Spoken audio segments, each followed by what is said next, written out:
코로나19 관련 KTN 뉴스 속보입니다. 오늘 오전 현재 조지아주의 코로나19 확진자는 800명, 사망자는 26명으로 통계됐습니다. 브라이언 캠프 주지사가 어제인 23일 가진 기자회견에서 제한적인 자택 대피령을 발표했습니다. 이로써 조지아주 내 모든 카운티의 고령자, 폐질 환자 등 감염 취약계층에게 제한적으로 자택 대피령이 내려졌습니다. 10명 이상의 모임을 금지했으며 사업체에 대해서는 바 및 나이트클럽을 폐쇄하고 직원 간의 6피트 거리 유지가 안 되는 10인 이상 사업체는 폐쇄할 것을 명령했습니다. 카이샤 바텀스 애틀랜타 시장이 2주인 14일간 자택 대피령을 발령했습니다. 취약계층에 한정된 조지아주 자택 대피령과는 다르게 애틀랜타시에 거주하는 모든 시민에게 적용됩니다.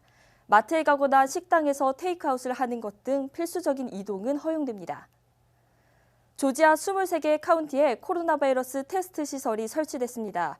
해당 카운티는 애틀랜타, 로렌스빌, 마리에타, 게인즈빌, 달튼, 에센스, 사바나 외 16개의 카운티입니다.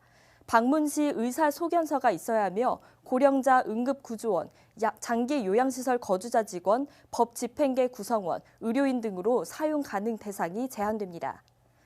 브라이언 캠프 주지사는 코로나19 사태 해결을 위해 의료 관련 규정을 축소하면서 약 처방 규정을 완화했습니다.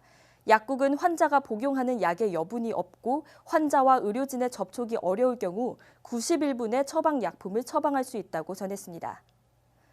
트럼프 대통령은 24일 기자회견에서 미국이 조만간 영업 재개 상태가 될 것이라고 시사했습니다. 그는 현재의 셧다운 사태가 오히려 바이러스보다 큰 문제를 일으킬 수도 있다고 말했습니다. 영업 재개 상태의 예상 시기는 3, 4개월 이전에 이뤄질 것으로 예상했습니다. 백악관은 자신들의 15일간 사회적 거리두기 지침이 이번 달 30일에 종료될 때 결정 사항을 발표할 것으로 보입니다. 현금 직접 지급 등의 내용을 포함한 2조 달러 경기 부양 법안이 난항을 겪고 있습니다. 22일, 23일 두 차례 절차 투표에 붙여졌지만 모두 부결됐습니다. 민주당과 공화당은 기업 지원금 5천억 달러에 대해서 의견 차이가 있는 것으로 알려졌습니다. 투표는 부결됐지만 신속한 처리를 위해 양당이 협상을 이어가고 있습니다. 양당은 해당 법안에 대해 이르면 24일 다시 표결에 들어갈 것으로 전해졌습니다. 연방 하원이 코로나19에 대응하기 위해 제한적인 대리 투표를 허용했습니다. 코로나19로 인해 의회에 갈 수 없거나 직접 투표를 할 수 없는 의원의 경우에는 대리 투표를 지명할 수 있는 겁니다.